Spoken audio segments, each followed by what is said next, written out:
ముందుగా నిన్నటి కరెంట్ అఫైర్స్‌లోని చివరి ప్రశ్నకు సమాధానం చూద్దాం. ప్రపంచంలోనే మొట్టమొదటి కృత్రిమ న్యూక్లియర్ ద్వీపాన్ని ఏ దేశం నిర్మించనుంది? ఆన్సర్ వచ్చేసి China. Chanakya defence dialogue 2025. Chanakya defence dialogue యొక్క మూడవ ఎడిషన్ ఢిల్లీలో ప్రారంభమైంది.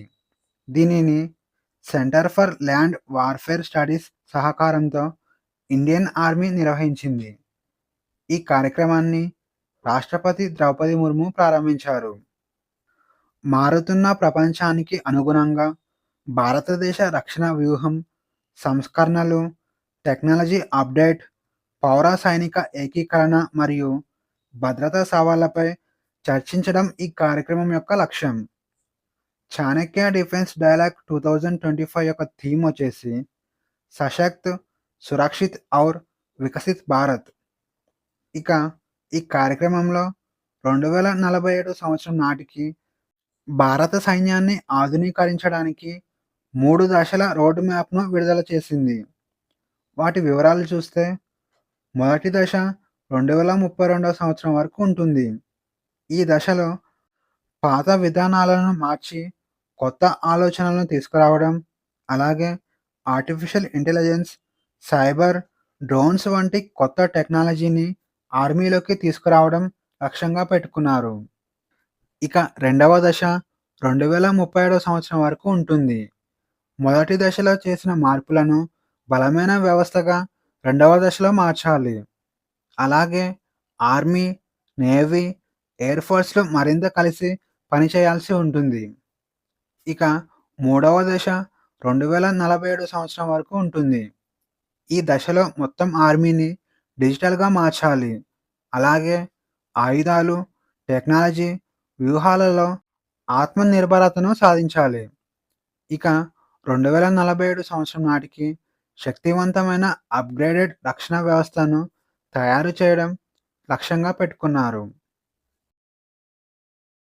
77 అడుగుల రాముడి విగ్రహాన్ని ఆవిష్కరించిన మోడీ.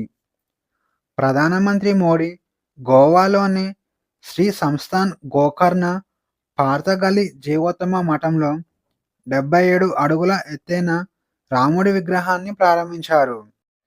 ఇది ఒక కాంస్య విగ్రహం. ఇది ఆసియాలోనే ఎత్తైన రాముడి విగ్రహంగా పరిగణిస్తున్నారు. ఇక ఈ విగ్రహ ఆవిష్కరణను నవంబర్ 28, 2025న చేపట్టారు. భారతదేశ పురాతన ఆధ్యాత్మిక సంస్థలలో ఒకటైన ఈ జీవోత్తమ మఠం యొక్క 550వ వార్షికోత్సవ సందర్భంగా ఈ విగ్రహాన్ని ఆవిష్కరించారు. అలాగే ఈ కార్యక్రమంలో భాగంగా మోడీ రామాయణ థీమ్ పార్క్‌ను కూడా ప్రారంభించారు. దీంతో పాటు ఈ కార్యక్రమంలో మోడీ స్మారక చిహ్నం మరియు ప్రత్యేక నాణేన్ని విడుదల చేశాడు. భారతదేశపు మొట్టమొదటి ప్రైవేట్ రాకెట్‌ను ఆవిష్కరించిన మోడీ. నవంబర్ 27, 2025న ప్రధాని మోడీ హైదరాబాద్‌లోని స్కైరూట్ ఏరోస్పేస్ యొక్క ఇన్ఫినిటీ క్యాంపస్‌ను వీడియో కాన్ఫరెన్స్ ద్వారా ప్రారంభించారు. ఈ కార్యక్రమంలో మోడీ అంతరిక్షంలోని ఉపగ్రహాలను పంపించడానికి రూపొందించిన కంపెనీ యొక్క మొట్టమొదటి ఆర్బిటల్ లాంచ్ వెహికల్‌ని కూడా ప్రారంభించాడు. ఈ లాంచ్ వెహికల్‌కు విక్రమ్-1 అని పేరు పెట్టారు. భారత అంతరిక్ష పితామహుడు విక్రమ్ సారాభాయ్ పేరు మీదుగా ఈ పేరును పెట్టారు. ఇది భారతదేశపు మొట్టమొదటి ప్రైవేట్ ఆర్బిటల్ రాకెట్ కావడం విశేషం. ఇక విక్రమ్-1 సబ్ ఆర్బిటల్ రాకెట్‌లా కాకుండా చిన్న ఉపగ్రహాలను తక్కువ భూమి కక్షలోకి తీసుకెళ్లడానికి రూపొందించారు. ఇక ఇన్ఫినిటీ క్యాంపస్ గురించి చూస్తే హైదరాబాద్‌లో గల ఈ ఇన్ఫినిటీ క్యాంపస్ డిజైన్ మరియు ఇంటిగ్రేషన్ నుంచి టెస్టింగ్ వరకు లాంచ్ వెహికల్స్ యొక్క ఎండ్ టు ఎండ్ అభివృద్ధి కోసం రూపొందించారు. ఈ క్యాంపస్ 2,00,000 చదరపు అడుగుల విస్తీర్ణంలో ఉంటుంది. ఇక స్కైరూట్ నెలకు ఒక ఆర్బిటల్ రాకెట్‌ను తయారు చేయాలని లక్ష్యంగా పెట్టుకుంది. అలాగే స్కైరూట్ గురించి చూస్తే దీనిని ఐఐటి పూర్వ విద్యార్థులు మరియు మాజీ ఇస్రో శాస్త్రవేత్తలైన పవన్ చందన మరియు భరత్ ఢాకా స్థాపించారు. దీనిని జూన్ 12, 2018 సంవత్సరంలో స్థాపించారు. ప్రయోగ ఖర్చులను తగ్గించడం, స్కేలబుల్ వ్యవస్థల ద్వారా ప్రయోగాలు వేగవంతం చేయడం లక్ష్యంగా స్కైరూట్‌ను ప్రారంభించారు. తెలుగు రాష్ట్రంలో 3 కొత్త జిల్లాలు మరియు 5 కొత్త రెవెన్యూ మండలాలు ఏర్పాటు. ఆంధ్రప్రదేశ్ ప్రభుత్వం 3 కొత్త జిల్లాలకు ఆమోదం తెలిపింది. దీంతో రాష్ట్రంలోని మొత్తం జిల్లాల సంఖ్య 26 నుంచి 29కి చేరింది. దీంతో పాటు మరో 5 కొత్త రెవెన్యూ డివిజన్లు, అలాగే ఒక కొత్త మండలాన్ని ఏర్పాటు చేయనున్నారు. ఏర్పాటు చేయబోయే కొత్త జిల్లాలు చూస్తే పోలవరం, మార్కాపురం, మదనపల్లి. 5 కొత్త రెవెన్యూ డివిజన్లు చూస్తే అనకాపల్లి జిల్లాలోని నక్కపల్లి, ప్రకాశం జిల్లాలోని అద్దంకి, మదనపల్లి జిల్లాలోని పీలేరు, నంద్యాల జిల్లాలోని బనగానపల్లె, అలాగే శ్రీ సత్యసాయి జిల్లాలోని మడకశిర అనే ప్రాంతాలు రెవెన్యూ డివిజన్లుగా విభజించారు. ఇక కర్నూలులోని అదోని మండలాన్ని విభజించి పెద్ద హరివనం ఏర్పాటు చేయనున్నారు. కొత్త పోలవరం జిల్లాలో 2 రెవెన్యూ డివిజన్లు ఉంటాయి. అవి రంపచోడవరం మరియు చింతూరు. అయితే ఇందులో రంపచోడవరం జిల్లా ప్రధాన కార్యాలయంగా ఉంటుంది. ఇందులో 3.49 లక్షల జనాభా ఉన్నారు. 2000 కోట్ల భారీ నిధిని ప్రారంభించిన ఇండియా గ్లోబల్ ఫోరం. ప్రపంచంలో భారతీయ బ్రాండ్లను ప్రోత్సహించడానికి ఇండియా గ్లోబల్ ఫోరం $250 మిలియన్ నిధిని ప్రారంభించింది.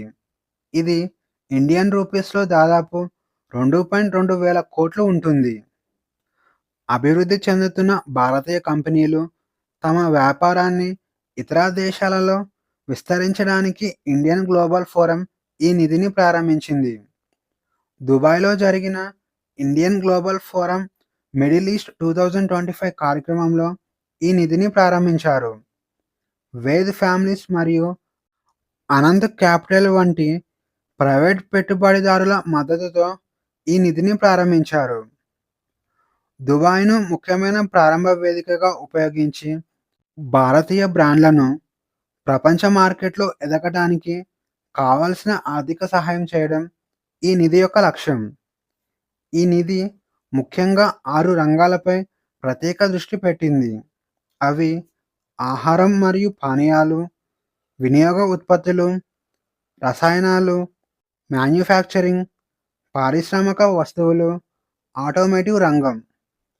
ఇక ఈ నిధి ద్వారా భారతీయ బ్రాండ్లు ప్రపంచ మార్కెట్‌లో విస్తరించడమే కాకుండా ఇండియా, యునైటెడ్ అరబ్ ఎమిరేట్స్ దేశాల మధ్య ద్వైపాక్షిక సంబంధాలను బలోపేతం చేస్తుంది. యునెస్కోలో భారతీయుడి విగ్రహ ఆవిష్కరణ. భారత రాజ్యాంగ దినోత్సవం సందర్భంగా నవంబర్ 26, 2025న యునెస్కో ప్రధాన కార్యాలయంలో డాక్టర్ బిఆర్ అంబేద్కర్ విగ్రహాన్ని ఆవిష్కరించారు. యునెస్కో ప్రధాన కార్యాలయం ఫ్రాన్స్‌లోని పారిస్ నగరంలో ఉంది. ఇక ఈ కార్యక్రమానికి యునెస్కో భారత రాయబారి మరియు శాశ్వత ప్రతినిధి విశాల్ వి. శర్మ నాయకత్వం వహించాడు. అలాగే ఈ కార్యక్రమాన్ని యునెస్కో భారత శాశ్వత ప్రతినిధి బృందం నిర్వహించింది. UNESCO director general Khaled El Enany కూడా ఈ కార్యక్రమానికి హాజరయ్యాడు. 2025 సంవత్సరంలో ప్రపంచంలో అత్యధిక జనాభా కలిగిన మొదటి 10 నగరాలు. 2025 సంవత్సరంలో ప్రపంచంలో అత్యధిక జనాభా కలిగిన మొదటి 10 నగరాల జాబితాను ఐక్యరాజ్యసమితి విడుదల చేసింది. ఈ నివేదికను వరల్డ్ అర్బనైజేషన్ ప్రాస్పెక్ట్ 2025 పేరుతో విడుదల చేశారు. దీని ప్రకారం 1975 సంవత్సరంలో కేవలం 10 మెగా సిటీలు ఉండగా 2025 నాటికి ఆ సంఖ్య 33కి చేరింది. మెగా సిటీలు అనగా కోటి మంది కంటే ఎక్కువ జనాభా కలిగిన నగరాలను మెగా సిటీస్ అంటారు. ఇక ఈ నివేదిక ప్రకారం ప్రపంచంలో అత్యధిక జనాభా కలిగిన మొదటి 10 నగరాల జాబితా చూస్తే 41.9 మిలియన్ల జనాభాతో ఇండోనేషియా దేశంలోని జకార్తా నగరం మొదటి స్థానంలో నిలిచింది. ఇక 36.6 మిలియన్ల జనాభాతో బంగ్లాదేశ్ దేశంలోని ఢాకా నగరం రెండవ స్థానంలో నిలవగా 33.4 మిలియన్ల జనాభాతో జపాన్లోని టోక్యో నగరం మూడవ స్థానంలో నిలిచింది. ఇక 30.2 మిలియన్ల జనాభాతో ఇండియాలోని న్యూఢిల్లీ నాలుగో స్థానంలో నిలవగా 29.6 మిలియన్ల జనాభాతో చైనాలోని షాంఘై నగరం ఐదవ స్థానంలో నిలిచింది. ఇక 27.6 మిలియన్ల జనాభాతో చైనాలోని గ్వాంగ్జా నగరం ఆరవ స్థానంలో నిలవగా 25.6 మిలియన్ల జనాభాతో ఈజిప్ట్లోని కైరో నగరం ఏడవ స్థానంలో నిలిచింది. ఇక 24.7 మిలియన్ల జనాభాతో ఫిలిప్పీన్స్లోని మనీలా నగరం ఎనిమిదవ స్థానంలో నిలవగా 22.5 మిలియన్ల జనాభాతో ఇండియాలోని కోల్కతా నగరం తొమ్మిదవ స్థానంలో నిలిచింది. ఇక 22.5 మిలియన్ల జనాభాతో సౌత్ కొరియాలోని సియోల్ నగరం పదవ స్థానంలో నిలిచింది. ఇక అత్యధిక జనాభా కలిగిన మొదటి 10 నగరాలలో 9 నగరాలు ఆసియాలోనే ఉండటం విశేషం. ఇక ఈరోజు క్వశ్చన్స్ వచ్చేసి ఎక్సర్సైజ్ సూర్యకిరణ్ ఏ ఏ దేశాల మధ్య జరిగింది? ఏ ఇండియా మరియు శ్రీలంక, బి ఇండియా మరియు నేపాల్, సి ఇండియా మరియు బంగ్లాదేశ్, డి ఇండియా మరియు భూటాన్. ఆన్సర్ వచ్చేసి ఆప్షన్ బి ఇండియా మరియు నేపాల్. ఇటీవల union bank of India executive డైరెక్టర్గా ఎవరు నియమితులయ్యారు? A Sunil Kumar, B Prabhat Kiran, C Amit Kumar, D Amaresh Prasad. Answer వచ్చేసి option D Amaresh Prasad. 2026 ICC టీ20 వరల్డ్ కప్ బ్రాండ్ అంబాసిడర్గా ఎవరు నియమితులయ్యారు? A Virat Kohli, B Rohit Sharma, C Anderson, D Stuart broad.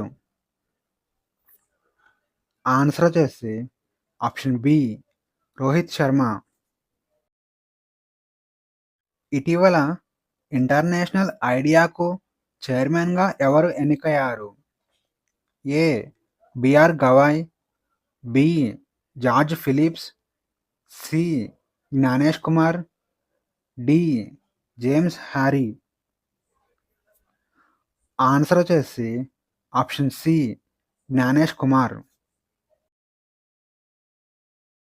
ఇటీవల global aircraft engine MRO ఫెసిలిటీను ఏ నగరంలో ప్రారంభించారు?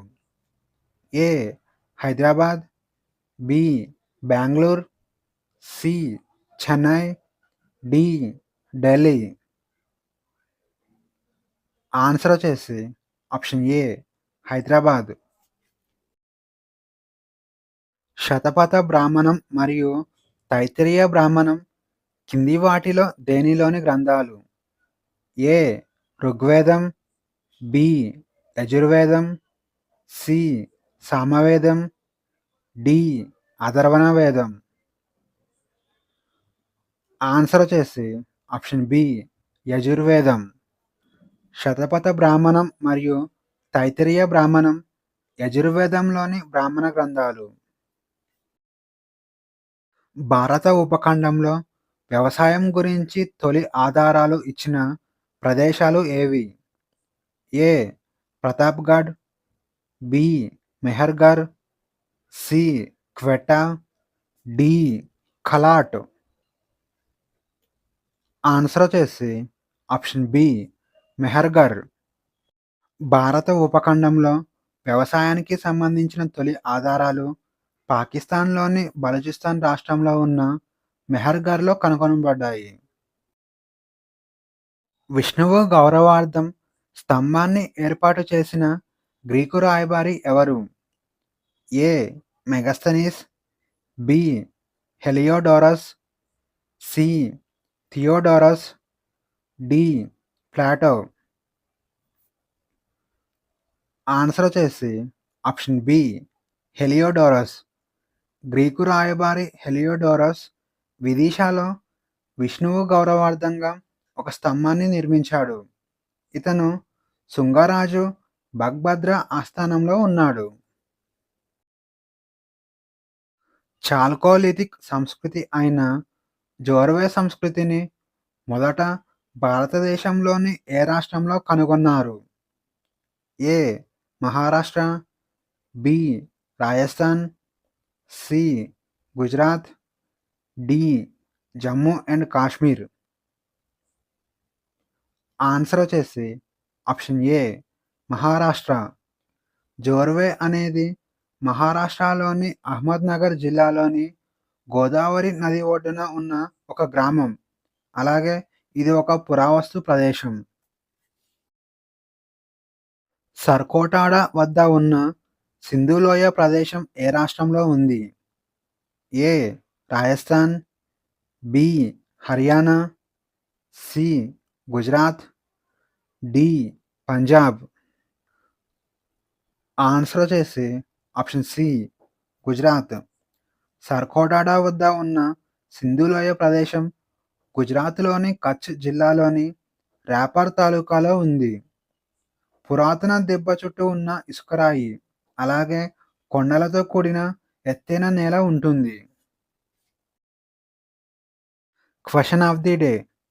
2025 నవంబర్లో ఆస్ట్రేలియా ఓపెన్ సూపర్ 500 టైటిల్ను సాధించిన భారతీయ బ్యాడ్మింటన్ ప్లేయరు ఎవరు? ఈ ప్రశ్నకు సమాధానం తెలిస్తే కామెంట్లో తెలియజేయండి.